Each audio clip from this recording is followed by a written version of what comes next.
थंडीला सुरुवात झाली की मार्केटमध्ये सुद्धा मस्त मस्त वेगवेगळ्या कलरफुल भाज्या यायला सुरुवात होते. तर या वेगवेगळ्या भाज्यांचे आपण वेगवेगळे प्रकार कसे बनवायचे, तर इथे मी आज तुमच्यासोबत शेअर केलेली आहे ओल्या तुरीची मस्त अशी रस्सा भाजी, जी भाकरी, भात किंवा चपातीसोबतसुद्धा अगदी छान लागते. लहान मुलांना सगळ्यांनाच आवडणारी ही भाजी आहे. अगदी घरी पाहुणे आले तरीसुद्धा तुम्ही त्यांच्यासाठी ही भाजी नक्कीच बनवू शकता. कोणता फॅन्सी मेनू बनवण्यापेक्षा ही भाजी तुमच्या सगळ्याच घरातील लोकांना खूप इम्प्रेस करणारी आहे.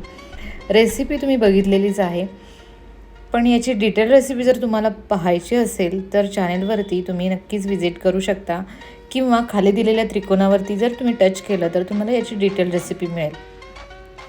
इथे बघा मस्त अशी चमचमीत रस्सा भाजी तयार झालेली आहे.